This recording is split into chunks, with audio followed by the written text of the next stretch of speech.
like heartbreaking because it like I don't put out these videos and go, ha, yeah. Like part of me, like there's a part of me that goes, the devs put a lot of work into this and it sucks, but at the same time, you know, I have feelings about these things, and sometimes Yeah, I don't think you should be dishonest or just you should not hold back your feelings. But yeah, like I said, I mean, yeah, the thought process that I tried to use and failed to use, but just thinking, like, imagining that I'm in a room with this person that I'm talking about, and just imagining, would I say this to this person's face? If I wouldn't say this to this person's face, am I being fair?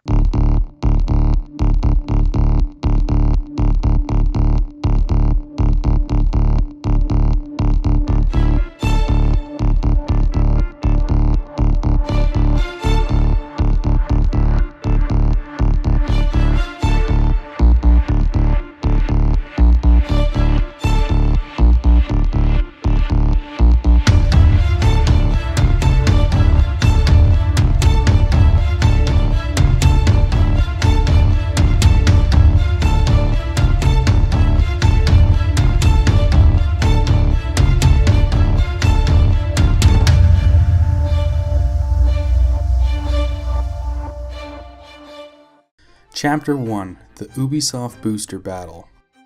Our tale begins in the final days of spring, May 30th, 2018.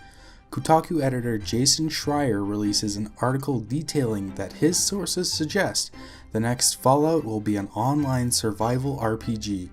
It's shocking news to many, as a multiplayer Fallout is a first for the series, which until this point had been focused on the single-player narrative experiences. A YouTube channel by the name of YongYea, specializing in gaming news, also covers this story, referencing Jason. This is the kind of casual, dare I say peaceful relationship that has existed between Yong and Jason on social platforms. Such peace was not made to last. See, Yong and Jason have been aware of each other for quite a while and have respectfully surveyed each other's work. Followed you. I think the first time I took notice of your work was when I do actually want to ask this, when you leaked the Fallout 4 script. And I think that what you do, and I have a lot of respect for the strives you've made as a YouTube video. I've been watching your videos for a long time. I have a lot of respect for you. I think you work very hard. I think you do some really good stuff. I certainly don't want to put words into Young's mouth, but after following him for a year and a half, a guy gets a sense that Young looked up to Jason as a role model in the journalistic field, as I'm sure many budding game journalists do. If not a role model, then certainly as a peer, which is why the events yet to unfold are almost tragic. And so, with fresh and nervous hope for Fallout 76, a different type of Fallout begins to germinate. October 5th, 2018. The first shots are fired across enemy lines. YouTube game critic Jim Sterling, who is renowned throughout the online community for his zero-tolerance policy regarding loot boxes and his no-nonsense stance on AAA monetary practices, discusses his opinion of the microtransactions in Assassin's Creed Odyssey. Jim expresses, as to be expected, his clear disdain for the amount of microtransactions littered about in Assassin's Creed Odyssey. Ubisoft is capable of developing these massive open worlds year after year after year, and yet at no point have they ever developed a sense of fucking shame. This year's cash cow has gone all out on microtransactions. The store is incredible. 7 main tabs of things to buy, and each tab has its own selection of tabs full of shit to buy. Skins, weapons, maps, ships, mounts, boosters. We'll talk about boosters in a moment. Jim also hits hard with his honest opinion of the grindy nature of the game, arguing it is by design an incentive for players to buy experience boosters to skip gameplay portions. Jim also mentions very briefly that he prefers being a YouTube pundit rather than a traditional games journalist, because he can speak freely about exploitative game mechanics without being censored. Some people have expressed surprise that reviewers haven't talked about this in more detail. I'm not fucking surprised. One of the reasons I left traditional games media was coming to blows with editors over games like Assassin's Creed Unity. Editors who felt that the microtransactions, the business side of Assassin's Creed Unity, shouldn't be talked about in Unity's review. They don't want to rock the boat with publishers and focus on that side, on what the publishers are doing, just focus on the game. And that's why I'm dedicating so much of this video to the business side, because the business side cannot be extracted from the game, not when it directly impacts gameplay. It is unknown if Jason chose to respond because he felt inclined to defend Ubisoft, or if Jim's quip about traditional games media is the culprit. Mayhap it was a collection of YouTube opinions and not solely Jim who influenced Schreier's response.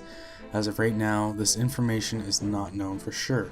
Regardless, October 8th, Schreier came down on the YouTube game pundits as a collective with an angry defense of Ubisoft. Here's my take. I've spent 25 hours with Assassin's Creed Odyssey so far, and 1, it's phenomenal, 2, I never once noticed or thought about the XP booster or microtransactions. That probably wouldn't make for much of a YouTube video though. It's sad how YouTube facilitates this culture where people toss around words like exploitative and predatory without thinking about what they mean. Assassin's Creed Odyssey's microtransactions are, at worst, annoying. They are not a cancer on the video game industry. Never mind, YouTube culture is doing great. As an aside here, I would like to acknowledge that there is toxicity on YouTube, especially in YouTube comments, but that toxicity is not necessarily a YouTube problem. Toxicity exists everywhere and on all platforms of the internet, especially on platforms where discussion is encouraged. Perhaps this is more telling of human psychology in relation to anonymity and discourse rather than single platforms and specific creators, as Jason Schreier seems to suggest. Just something to think about. Jason's tweets were not accepted well by many. One Twitter user countered Schreier with calm but firm logic. Jason defended his position, perhaps a little less logically, but clearly Jason wasn't alone with his sentiments. At this time, Jim Sterling had not yet responded. The dust settled, weapons were sheathed. It was but another brief skirmish between traditional media and YouTubers, something more and more common as of late. Although a few harsh words and some good arguments were exchanged, the major parties involved had yet to directly respond to each other. The Ubisoft booster battle would have to be settled another day. 2 days later, Schreier was back, with gaming news YouTuber YongYea in his sights. October 9th, 2018, YongYea released a video titled Kotaku editor Jason Schreier berates YouTubers for condemning microtransactions. As clearly stated in the title, Yang covers Jason Schreier's tweets during the Ubisoft booster battle skirmish, where Yang calmly reinforces the shared sentiment among many that Schreier shouldn't be so hasty to generalize YouTubers. All he's done here is instigate aggravation rather than strive towards mutual understanding. I still respect Jason's work, and I'm not going to stoop to insinuating that he wants to instigate adversity to draw in Twitter followers or some bullshit like that. I think he genuinely believes the criticisms against Odyssey's XP boosters are overblown, which you may or may not agree with. But there's a better way of making that argument than by grossly generalizing all YouTubers.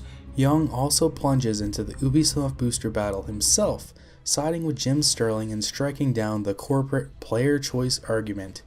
Young then turns his attention to specifically Jason's arguments in the Ubisoft booster battle, and very thoroughly disassembles Jason's Twitter arguments, explaining how Jason is welcome to his opinion, but generalizing YouTubers and YouTube culture as a whole from cherry-picked arguments is narrow-minded and counterintuitive to open discussion. Young's response was swift, logical, and certainly critical of Jason Schreier, but unlike Jason's own criticism of YouTubers, Young is very specific and does not seem to be attacking Jason with malicious intent, but with a will to show the traditional journalist the faults in his reasoning.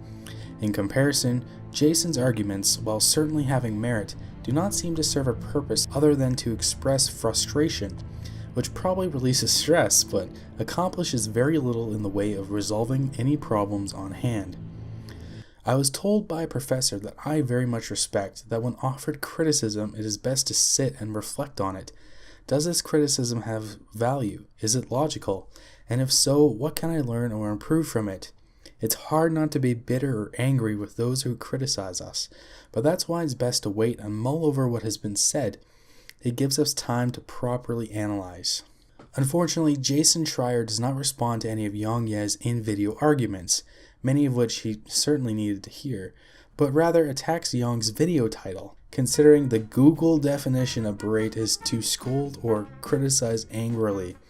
Unless the use of all caps in Jason's tweet is meant to express his joy towards YouTubers, I would say berate is in no way an exaggeration of Jason's words or demeanor.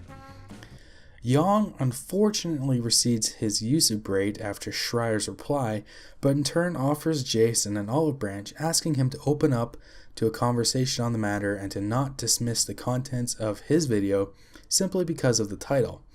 Besides expressing his disapproval of Yong's title and once again generalizing YouTubers, Jason Schreier says no more this day. October 11th, 2018. While Schreier and Yong were staying relatively quiet on the matter, the Ubisoft booster battle still raged on throughout social media platforms. Jason Schreier's words had incited harsh judgment from many for defending the microtransactions and XP boosters. Jim Sterling chooses this day to respond directly to Jason Schreier.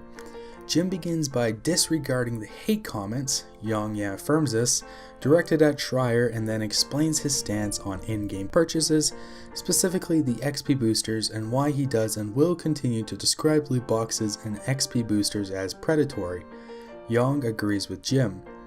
Schreier acknowledges Jim's position, but disagrees, arguing that XP boosters aren't predatory, but do fail because they plant a seed of cynicism. This argument is more than it might seem at face value. Jason's position here is that Ubisoft was simply being stupid and incompetent when it came to creating the XP system. The system wasn't created nefariously to exploit players, but by shitty design, by gating off potential extra experience, it makes gamers question if the game was purposely grindy so as to incentivize purchasing XP boosters.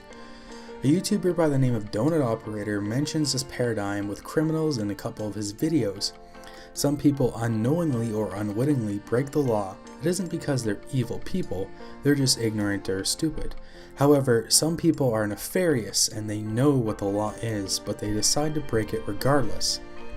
This might be an oversimplification, but essentially Jason is giving Ubisoft the benefit of the doubt, arguing they're stupid, while YongYea and Jim Sterling are arguing Ubisoft is nefarious.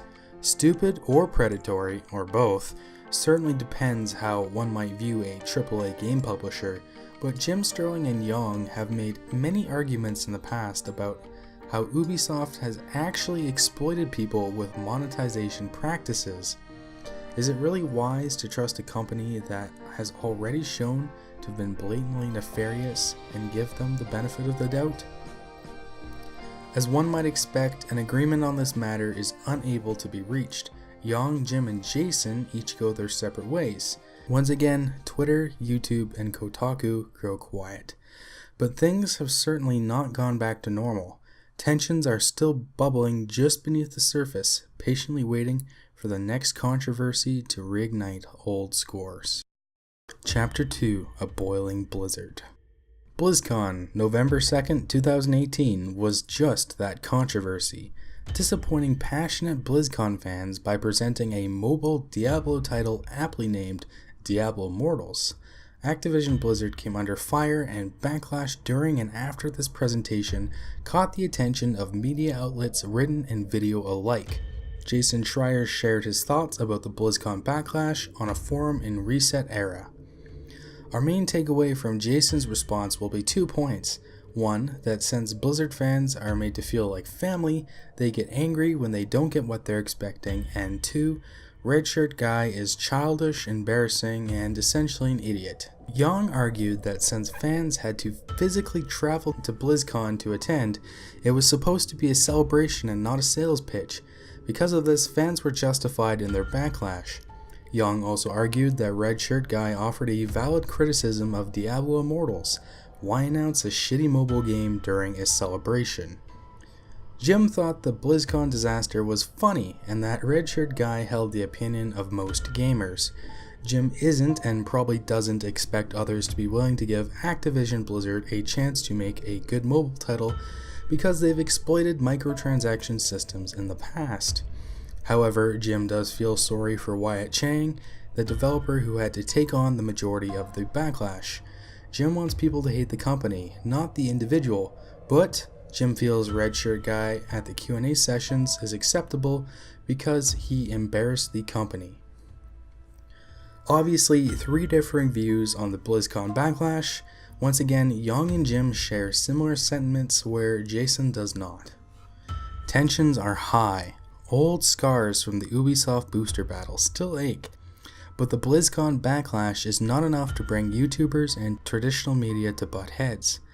Fallout 76, on the other hand, was the perfect catalyst.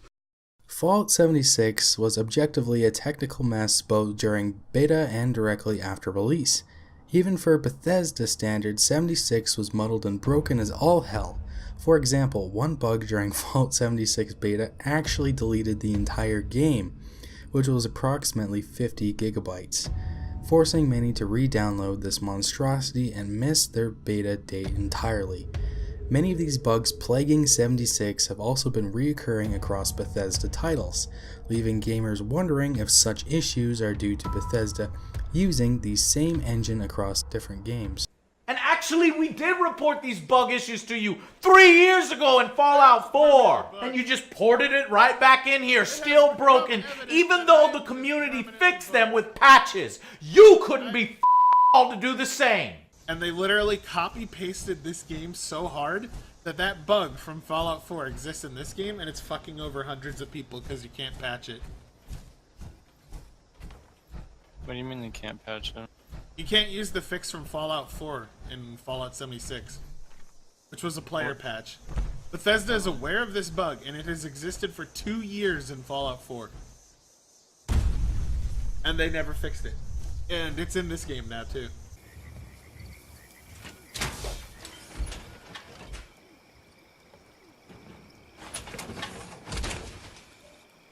I have become Wendigo Man.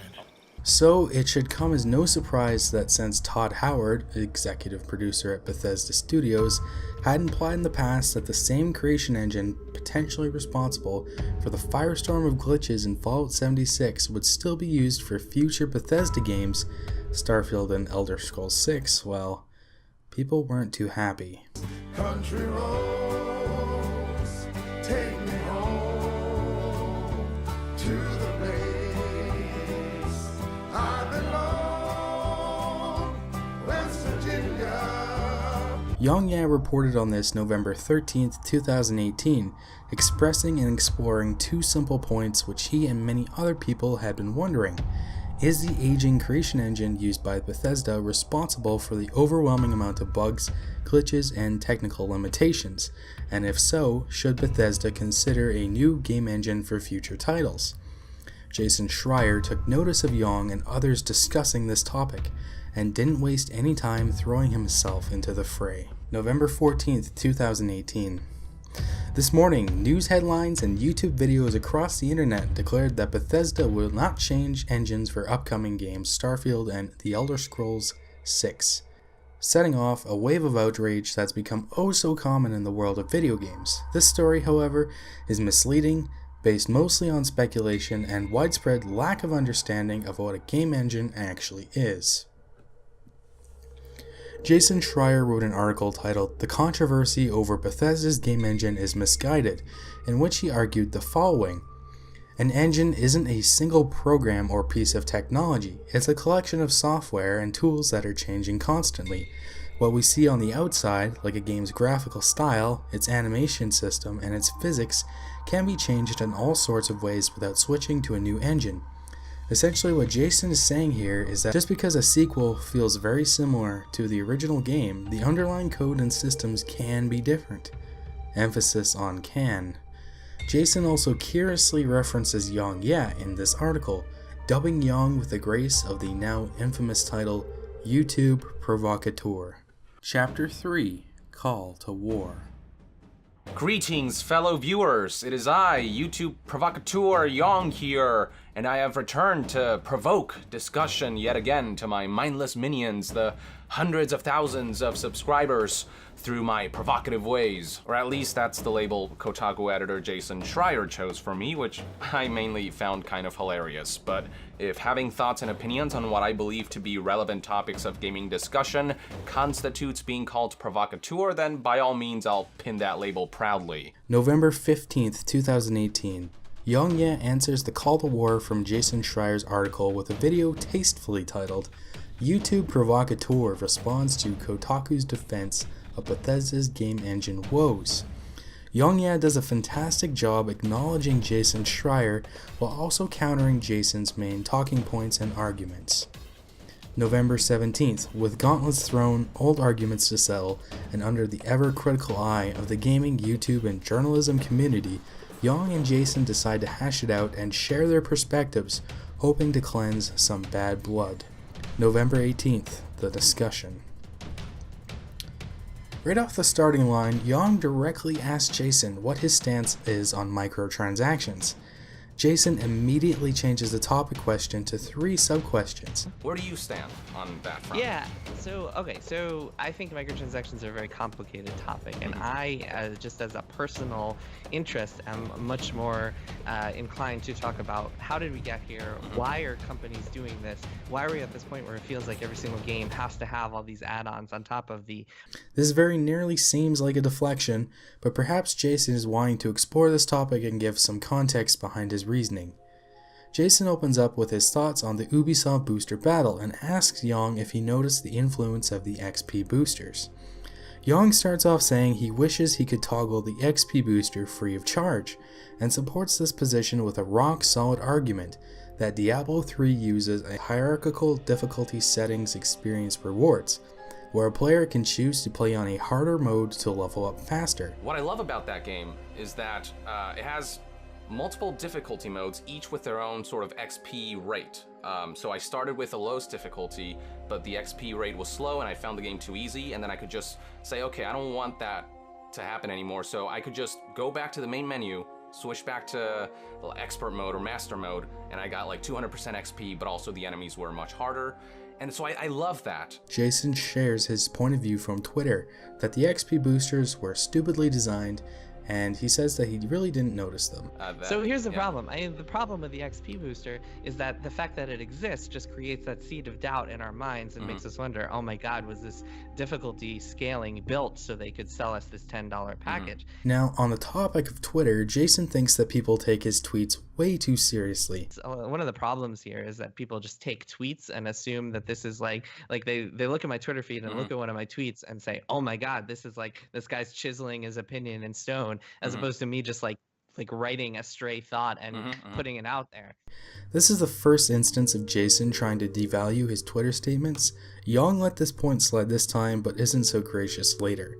Jason makes an excellent point that going after little grievances in games full force can take away some impact on issues that actually need strong backlash, because people are being habituated to being angry about every little thing. As some of the other things we've seen, Battlefront 2 is a perfect example. And I think one of the problems with the way that we have these discussions is that it puts everything on the same level. It's almost like it's there's no level of prioritization. There's no level of like, oh my god, this is really egregious versus this is okay, whatever, it's not that big a deal.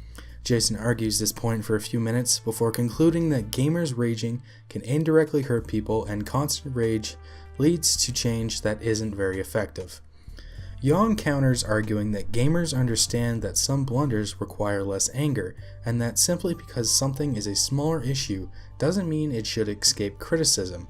The thing is, people understand that Battlefront 2 is far worse than Assassin's Creed Odyssey. It's just that I don't think that necessarily excuses what Assassin's Creed Odyssey is doing with the XP boosters. After a short back and forth about in-game rewards and outrage, Jason asks Yong the following question. Would you agree with me when I say that the video game industry right now and the quality of video games is as high as it's ever been?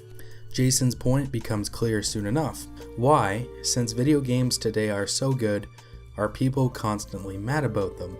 Jason furthers this point, admitting he can accept people being annoyed at games, but it's hard for him to justify rage. Yang offers a question of his own to the journalist. Here's the thing. How do you change a circumstance like Battlefront 2 without an outrage? I mean, do you think that EA would have backpedaled on things like Battlefield 5, which has no loot boxes, or Anthem, which they say will have no loot boxes? FIFA still does, but you know. Jason concedes to this point, becoming Professor Oak for a moment and saying there is a time and a place for everything. Yeah, I think I think there are times when it is justified. This next bit is interesting because Jason kind of contradicts his following words later in the video. He says that the YongYea comments have a high level of discourse. I've looked at your YouTube comments. Like, it's the level of discourse that you have is different than the anger and rage and outrage and just toxicity that I'm seeing expressed by people. The gaming journalist then postures how he and Yang, as leaders of the gaming community, have a responsibility to fight against outrage culture. Yang points out that gamers often wouldn't be so angry if companies were willing to communicate with them. That's my train of thought right now. And here's the thing, consumers, you have so much knowledge on insider knowledge on what goes on and why things work the way they do. Consumers don't have that. Schreier thinks that angry gamers are ignorant and don't have the will to learn.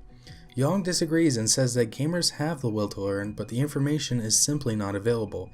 Well, they could. I think one of the reasons that some people don't have it is because they don't want to learn. And no, they to be do. frank, but I think but game companies can communicate better. I think it's just that there's can, such a of course. disparity in communication, and it's 100%. maddening. Jason makes a good point that some YouTubers make videos that don't have knowledge or understanding of their topic, and these videos can spread misinformation. It's not pointing fingers at you, but I do think that one of the problems is that a lot of YouTube videos are very much designed in a way where it's someone talking about things, sometimes talking about things they don't really understand, making guesses, maybe reading things they saw on Reddit, and kind of spreading this level of misinformation, and I think that's a real problem. I think this is certainly a problem, but YouTubers are not the only media platform responsible for this kind of behavior, as sensationalism has been favored in all sorts of media. Instead of objective news reporting and news outlets seeking the truth, they'd rather try and run a subjective narrative and twist the story so they can use it to further their cause. Case in point, Forbes editor Madeline Berg has an article written about PewDiePie still refusing to call his videos including anti-Semitic and Nazi imagery what they were, poor attempts at comedy. Rather, Madeline Berg would rather ignore the context and try to twist the narrative to frame Felix as a racist. Madeline Berg is not only a shitty journalist for this reason, but she is also taking away from efforts calling out people that are actually racist.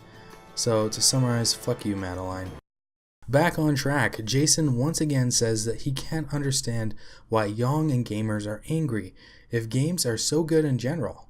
Yang probably had more time to consider this argument by this point, and he sweeps aside Jason's proposition, countering that just because games as a whole are good doesn't mean that individual titles or franchises he loves and was looking forward to haven't been ruined by corporate interference. But for me, I mean, I find it hard to get angry about these things because I'm looking at my Steam desktop right now, like I'm on my desktop right now, and I'm looking at all these shortcuts to games that I cannot wait to play. I'm looking at what Star Wars Battlefront 2 could have been and what it ultimately wasn't. That's what I'm looking at, because I love Star Wars, but we're not gonna get a proper Battlefront 2 because, well, EA fucked that up, didn't they?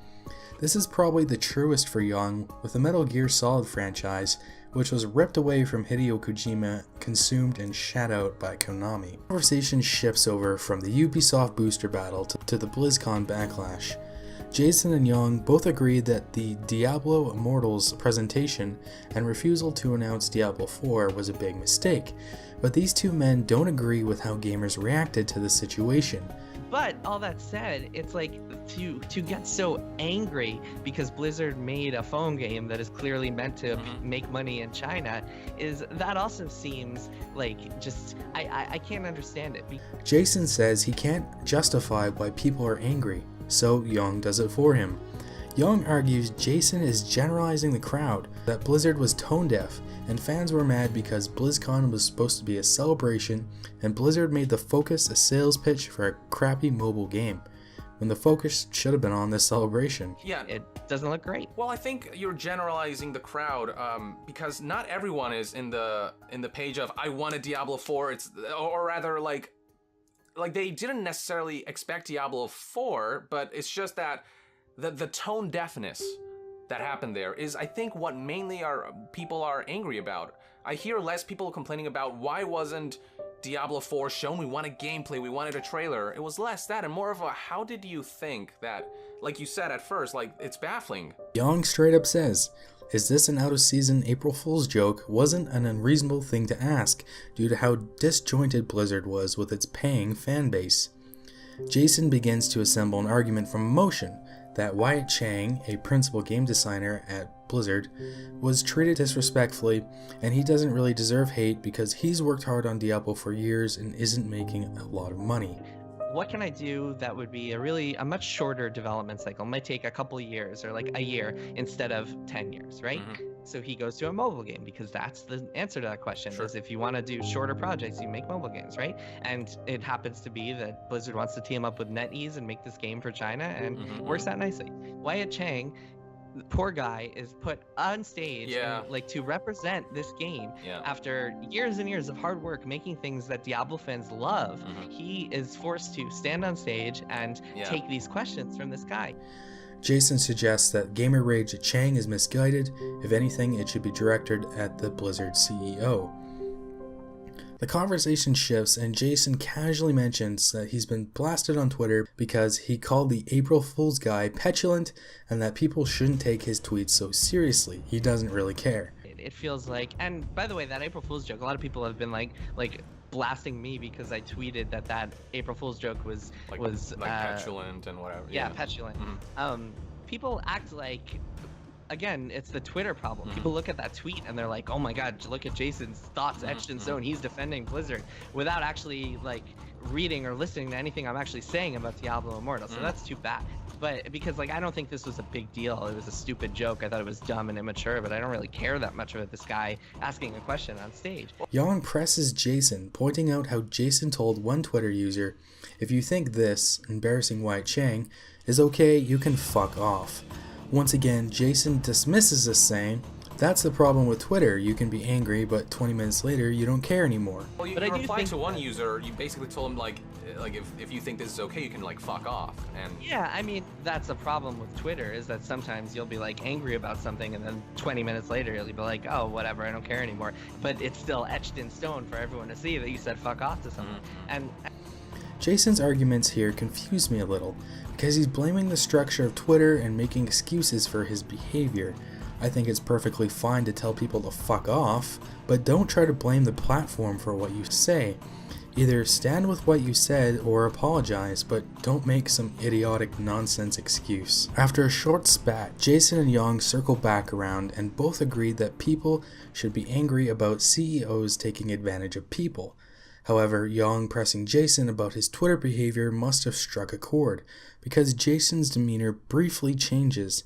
Yang argues that people direct their anger towards Jason, especially recently, because it feels like Jason is criticizing gamers harder than corporations. But my point is, I guess for some gamers, it feels like the gamers rub you in the wrong way, but it's like when you talk about, like, the Battlefront 2 loot boxes, it almost feels like you just give them a tap on the wrist, say they could do better, and then, but with the gamers, it's like, oh, you guys are acting like fools or immaturely, and it feels, just from what's out there, it feels very skewed. Like it's like there's more anger towards the gamer than there is towards the corporations and the some of the game business models.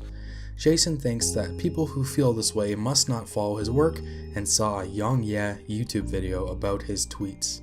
Yeah, I mean, I think people who would see things that way just don't actually follow my work and maybe just saw a YongYea video that was about one of my tweets. This is definitely a low blow from Jason and is wholly unwarranted. YongYea, as I have clearly shown so far in this video, has followed Jason Schreier's professional career extensively and is telling Jason this as a longtime follower, not simply as a casual internet interloper. This is constructive criticism directly from a follower and a fan, but Jason disregards it without consideration, which is a shame. Despite being directly insulted, Yang rolls with the punches and calmly lets Jason continue. Jason follows up his insult with a terrible argument, arguing that he doesn't defend corporations in any way. Anyone who follows my work would see how preposterous it is to think that I defend corporations in any way. Oftentimes, by defending developers such as Chiang from Backlash, Jason is, in his own mind, defending the individual developers as people. But since these people act as representatives of the company, by extension, he is defending the corporation too. This is not necessarily a bad thing, as developers often take the brunt of undeserved backlash instead of the company itself, but by defending these people, Jason is in a way defending corporations. Jason says he wants a productive conversation about game industry problems, and says it can't really happen when YouTube comments are filled with insults. Decisions Sure. getting made. How can I advance the conversation in a productive way? And I don't think the answer to that is the sheer rage and posting in your YouTube comments about cucks and SJWs and all the other things that I have seen. This is of course ironic because Jason just missed Young's point entirely because Jason chose to insult him instead of listen to what he had to say. Despite a little bit of hypocrisy, Jason does have a good point here. It is difficult to have a meaningful discussion in places like Twitter and YouTube because people oftentimes detract to ad hominem attacks rather than logical and coherent arguments. But that doesn't mean that some quality discussions don't happen and that people can't learn from arguments presented in the videos or main tweets they're referencing. I mean, look at what we're doing right now. Even if just one person watches this video here, they will have learned more about this topic, even if all they learn is only my opinion on things.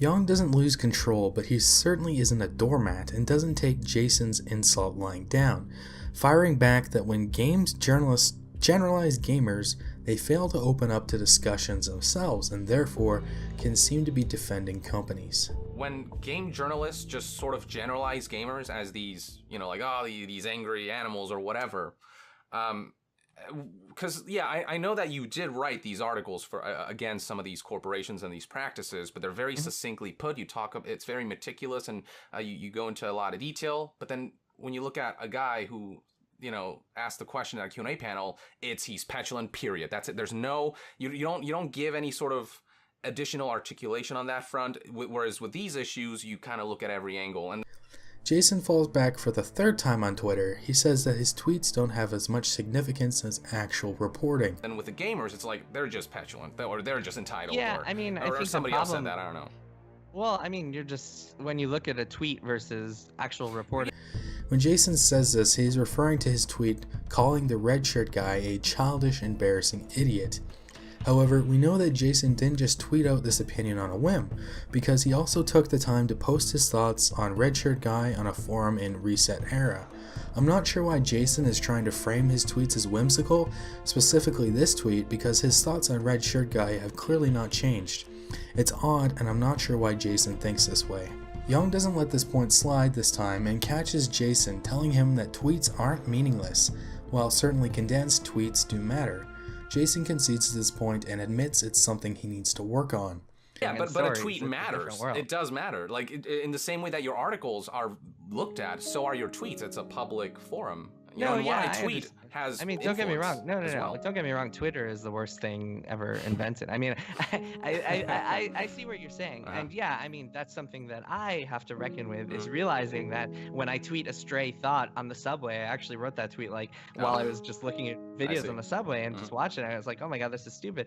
I have to realize that is given the same weight as what I published on Kotaku to a certain level subset of my audience. This is a massive breakthrough for Yang, but this small moment of understanding is short-lived. Jason states that a ton of criticism and hate he receives is from the YongYea YouTube audience, especially those in the audience that are unfamiliar with his professional work.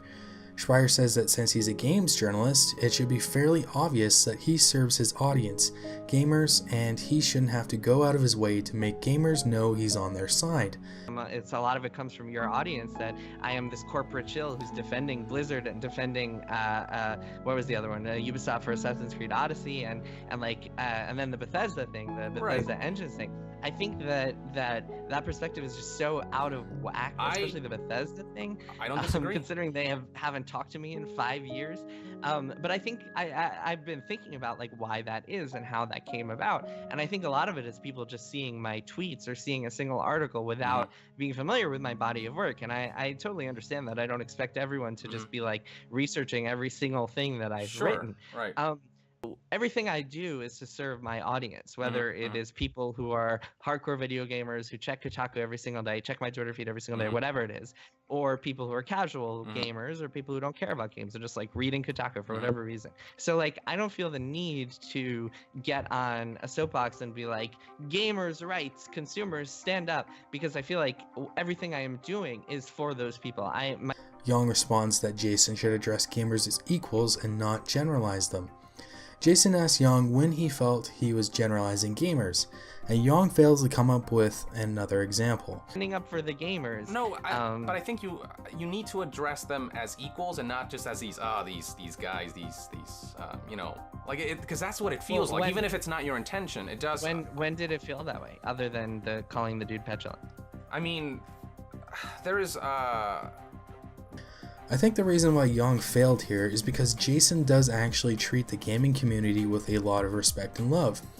Jason was disjointed from many gamers with his stance on the BlizzCon backlash, but even then he did represent a subset of gamers who probably felt the same way he did, even if it wasn't the majority opinion. Jason really is a games journalist, but he's not a YouTube's journalist. He has no qualms about attacking and generalizing the YouTube community. I think Yang might have gotten confused here. Anyway, I digress. Jason extends an olive branch to Yang and admits sometimes it might sound like he's preaching down upon gamers, but that's because he has the credibility and knowledge to back up his words. So what may seem as looking down at people is really just him explaining things. I think that I see what you're saying, and I think that it can come across that way maybe when you're looking at it from a perspective of like, I'm one of you, I'm gonna get mad and share all your theories and read Reddit posts and that sort of thing, as opposed to like, hey, here I'm in a position and this is something that I take very seriously, but I am in a position where I can talk to people and get answers to questions that your average audience not, and I take that really seriously and think it's really important.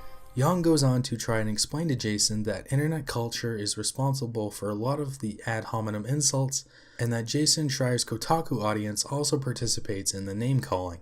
I have certainly seen what your audience says. Right, no, of course, but you know, and consequently your audience, when you know, say, you know, the YouTube provocateur YongYea, consequently they come to me and say you're the Alex Jones of video game news, essentially. On the topic of name calling, Jason addresses why he called Yang a YouTube provocateur deliberately, saying that Yong's titles and video style provokes people and stokes the flame of outrage in a dangerous, misinformed way. I mean, I did not call you a provocateur like willy-nilly. Like, I chose that word deliberately. And I think that what you do, and I have a lot of respect for the strides you've made as a YouTube video. I've been watching your videos for a long time. I have a lot of respect for you. I think you work very hard. I think you do some really good stuff. But I also think that when you make videos that do provoke people, and I think a lot of your videos are designed that way, or at least they're packaged that way, because I think you speak very calmly and rationally, and oftentimes you try to present things in a really rational way. But when you make videos that have certain inflammatory titles, and then when they say certain inflammatory things, or even just ask questions that might come from a place of bad information, I think that winds up provoking people and stoking the flames of outrage in a way that I think can be very dangerous. It's possible to interpret Yong's titles this way perhaps, but Yong's calm and logical narratives are hardly a call to war. Jason continues making a crazy standalone point that speculation in front of a large audience is the same as spreading misinformation. Thankfully, Jason elaborates more on this point, explaining to Yang that making theories and speculation videos with questionable evidence is irresponsible. Games, I know that you were just asking the question that a lot of fans are asking, but I think when you're in a position, when you're speaking to hundreds of thousands of people, doing that is the same as spreading misinformation. There are a lot of questions to be asked, don't get me wrong, but I think you have to ask them from a position of education and not just stoking like what people are believing on Reddit, and not just like conveying the common misconceptions. And I don't think Young speculates with sketchy evidence very often, besides his Death Stranding analysis, which is playful, and the disgruntled CD Projekt Red employee reviews, which were clearly acknowledged as potentially fraudulent. But even when he does, Young is pretty good about letting his audience know that the evidence he's working with could be completely wrong. Personally, I don't see anything wrong with exploring different avenues of thought with wrong or incomplete evidence, as long as it is clearly stated and acknowledged that the basis of the theory or speculation is not verified. An example of a YouTuber knowingly speculating without evidence, even when clear evidence is readily available for him to use, is Shadversity.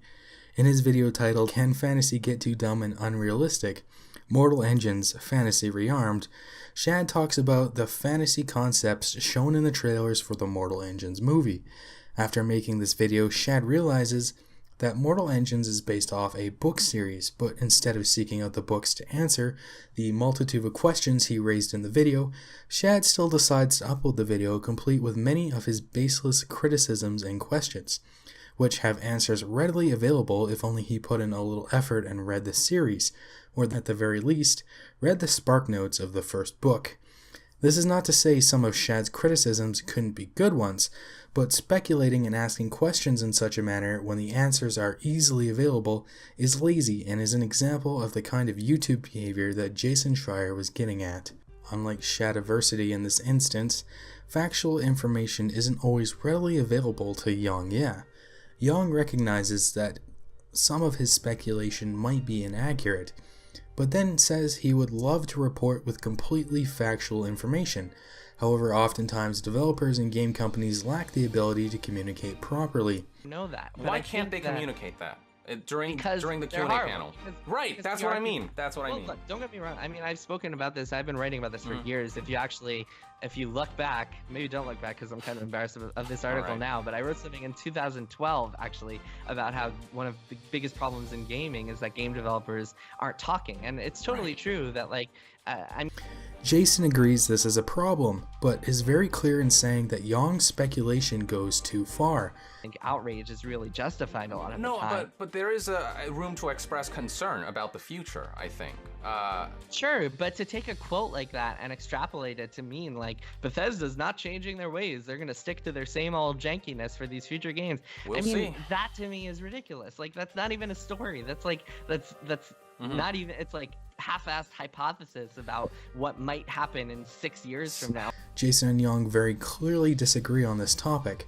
Young argues that YouTubers should express their feelings and knowledge to warn people of past mistakes so the future can change for the better. Like what is what can we look forward to? Because right now something doesn't feel right, you know? And I think a lot of changes in status quo happened because of people came out and said, this doesn't feel right. And again, I know it has to be compounded with knowledge, absolutely, and which is why I think what you do is so important. Jason reiterates that feelings, as in anger, are unnecessary because video games in general are so good. Treats its classic games. A lot of companies treat Oh, yeah. their classic games. Sure. But it's so hard for me to get angry about any of the things that are just annoying or depressing to me, because when I look at my games of the year, and what we do at Kotaku is we each put together a list of like our 10 favorite games of the year, and I was thinking about like what are my 10, and already it's November and I'm having trouble making a list of 10 because I played so many incredible games this year. Young reiterates himself that his, and subsequently gamer anger, isn't directed at games as a whole, but the specific companies that are fucking things up, because he wants them to be better.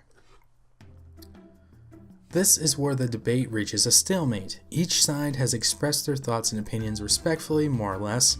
Young and Jason conclude the final minutes of the discussion with a lighthearted Q&A session. Jason gives Yang some advice on how he approaches controversial subjects, and the two depart on friendly terms. I don't put out these videos and go, ha, yeah. Like, part of me, like, there's a part of me that goes, the devs put a lot of work into this, and it sucks. But at the same time, you know, I have feelings about these things, and sometimes I don't think you should be dishonest or just you should not hold back your feelings. But yeah, like I said, I mean, yeah, the thought process that I tried to use and failed to use, but just thinking, like, imagining that I'm in a room with this person that I'm talking about, and just imagining, would I say this to this person's face? If I wouldn't say this to this person's face, am I being fair? To more of your work, and I'm hoping for the best for the gaming industry as a whole, and looking forward to all the amazing games that are in development. Sounds good. Thank you, Yang. Yeah, all right. So with that, everyone, thank you for tuning in. So what can we take away from this debate? I think the two main things Jason and Yang learned from this discussion are the following. Yang can work on reaching out and gathering more verified information in his videos. Jason should recognize that his tweets matter. Unfortunately, Jason and Yang were unable to agree on how to go about informing gamers. While both Jason and Yang clearly represent and serve the gaming public, they have two completely different philosophies on how to go about reporting and criticizing game companies. Jason is in favor of a more merciful strategy, where massive corporate errors are punished to the full extent, but such punishment is saved for massive fuck-ups. Little mistakes don't require as much forceful pushback. Jason supports gamers, but Jason is also wary of the average developer flipping code and pixel patties to serve their corporate overlords. Yang, on the other hand, shows no mercy. To Yang, even little company mistakes shouldn't escape criticism. Yang acknowledges that people might get hurt because of it, but if things are going to change for the better, people have to take action and make their anger known. Otherwise, companies will take advantage of them. As pointed out by Dreamcast Guy, some of the argumentation between Yang and Jason felt odd. YongYea decided to be the bigger man and invite him on the channel to do what amounted to almost a 90-minute talk, going back and forth about all sorts of different parts of the gaming industry. And it was a very strange encounter, because I feel like both of these guys come from very different backgrounds. Obviously, there is some awkwardness to be expected during debate, and at the end of the interview, it would appear that both parties left on promising terms. So what accounts for this strange, vacant, and peculiar feeling? Dreamcast Guy attributes this to Yang's lack of experience and Jason's control over much of the discourse, but I'm not so sure. While Jason may have taken up a majority of the talking time, Yang was able to successfully counter many of Jason's arguments, and was more than able to stand his own ground, even catching Jason out on some of his reoccurring points later in the debate. What was so unusual to me was Jason's relationship with his Twitter comments. I think Jason wanted to distance himself from those comments because in a way they reflect Jason's own incitement of the outrage machine. This may be entirely by accident, but when Jason is fired up and tweets something angrily, some of his followers spur into action and begin to get angry as well. I think this is why Jason was so insulted when YongYea described his Twitter comments with a word like berate, because Jason doesn't want to be known as someone who is angry, someone who invokes the outrage machine, even though completely inadvertently he was. This is why it is so crucial for Jason to recognize that his tweets matter, and to not make stupid excuses like, Twitter is a terrible program. As a public figure and a widely respected professional, Jason should be held accountable for what he says no matter the platform.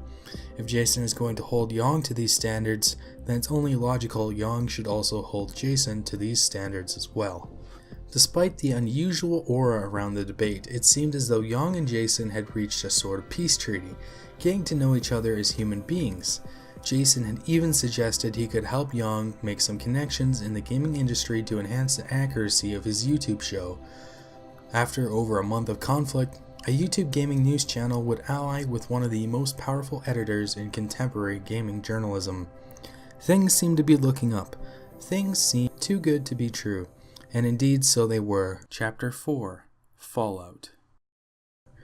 Less than half an hour after Yang uploaded the interview on his channel, Jason Schreier tweeted the following. Most of the comments on this video are anti-Semitic alt-right shitbags, which I hope YongYea thinks long and hard about, but this one is actually perfect.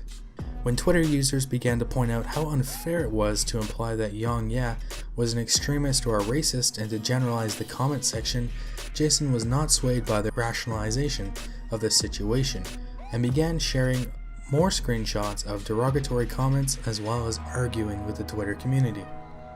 Jason repeatedly hit on the notion that I'm hoping for a bit of self-reflection here, for some contemplation on why the first few hundred comments were derogatory, or I think it's worth thinking about how and why one might be courting those people. Jason even compares Yong to a different large gaming channel called Kinda Funny, asking why racist comments would appear on Yong's videos but not on Kinda Funny's. What's interesting about this comparison is that Kinda Funny shares some of the same sentiments as Jason Schreier, especially around the BlizzCon backlash, and they also unsurprisingly seem to lack Yong's steadfast, logical consumer assessments in favor of a more emotional corporate appeal. This is very clear during Kinda Funny's Diablo Immortals discussions. And although Kinda Funny almost has a similar subscriber count to YongYea, their views are nowhere near the level of YongYea and have a much smaller audience, getting around 40k views at most compared to Yong's 400k 1 million view average. Describing Kinda Funny as a huge gaming channel does seem to be an over-exaggeration, at least in comparison to Yong. So why might Kinda Funny not have racist assholes in their comments and their content? The answer is they probably would, but the situation hasn't presented itself, and they have a smaller viewership, therefore a smaller subsection of assholes. Anyone truly following YongYea would quickly realize that Yong stays far from politics in his videos and only mentions something political when it pertains to a story. Jason and Yong's entire debate wasn't even remotely a political discussion. Now, with these tweets, Jason may have been referencing to his comments during the debate about how Yong needs to tell people who are outrage junkies that they aren't welcome. But the outrage, I think, is very real and is a very real problem. And I think that's something that people like you and I need to be a little concerned about and think about when we are talking to people, is like, what is this coming from? Is it necessary? What sorts of effects is it having? There are two problems with what Jason is suggesting here. First and foremost, Yong has already made it clear multiple times by now that hate comments don't represent him or his community. Jason seems to expect Yong to jump to reject these people in every single instance, which is entirely unrealistic. A lot of it comes from your audience, that I am this corporate chill who's defending Blizzard and defending what was the other one, Ubisoft for Assassin's Creed Odyssey, and then the Bethesda thing, the Bethesda Engines thing. I think that perspective is just so out of whack, especially the Bethesda thing. I don't disagree. Considering they haven't talked to me in 5 years, and posting in your YouTube comments about cucks and SJWs and all the other things that I have seen. Yeah, I don't disagree with you there. Even if Yong made a very physical and vocal purge movement, it might backfire spectacularly because, secondarily, giving attention to the hate machine may inadvertently cause the Streisand effect. Giving attention to the hate and rejecting them might just increase the level of hate on both YongYea and Jason Schreier, which doesn't solve anything. The best option for the hate comments is to ignore them. Either interpretation of Jason's words are a stab in the back to Yong, who is very honest and generous in his efforts to make amends with the traditional games journalist. However, as we saw before in the Ubisoft booster battle, Jason thinks that selecting a few assholes and putting them on display is enough evidence to generalize an entire group of people, and perhaps Yong himself, which is not only illogical and narrow-minded, but also dangerous. Yong himself was surprised and disappointed with Jason Schreier's response, hoping that Jason wouldn't disregard their productive conversation. Despite Yong's best efforts to find some common ground and reconcile with Jason, it would appear that Schreier is perfectly comfortable in refusing to actually open up to discourse, and all his talk about channels of communication now falls flat. What is the point of Yong interviewing and talking to Jason when Jason will go and take something completely unrelated to the discussion, like hate comments, and try to twist the narrative and misrepresent Yang and his community. The next day, Dreamcast Guy discusses how Kotaku and its journalists tend to attack and discredit YouTubers. And this morning, I decided to go on Kotaku.com and just search the keyword YouTube to see what is it they say about the average YouTuber. What is their normal article like when they're reporting on something in the gaming industry? And it's not hard to see the fact that it's overwhelmingly negative. I think it's fairly obvious that Dreamcast Guy isn't entirely correct. A cursory search on Kotaku for articles with YouTubers or with YouTube as the main focus isn't actually overwhelmingly negative as he suggests. Of course, there are negative articles that have been written, but looking through Kotaku's average coverage on YouTubers, I can't objectively say it's overwhelmingly negative, because it's not.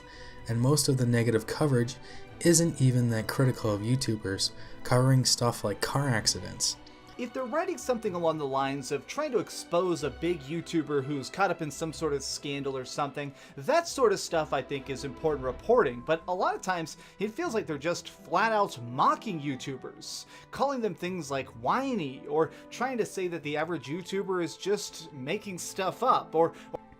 So I don't want to rag on Dreamcast Guy too much, but I don't understand why he's using this specific article to like make the point that YouTubers are, or that Kotaku is calling YouTubers whiny.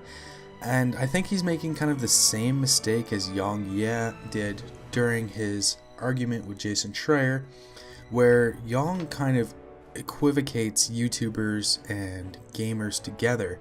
And see, in the Blizzard says it wasn't expecting fans to be this angry about Diablo Immortal article, which Dreamcast Guy uses while he's making this point. Kotaku only references YouTube twice in this article, and it never really once says that YouTubers are whiny. The only thing that I think can be construed as that is when the article talks about how some outlets are calling gamers privileged. It isn't even like Kotaku that's making this point, they're more reporting on it. And yeah, and since gamers and YouTubers aren't necessarily, like, they're often, like, they're so associated with one another that when you say gamer or YouTuber, you might think of the same thing, but essentially they're not. And I think this is a mistake that Dreamcast Guy is making here. And I don't want to rag on the guy, I think he's got some valid points in this video.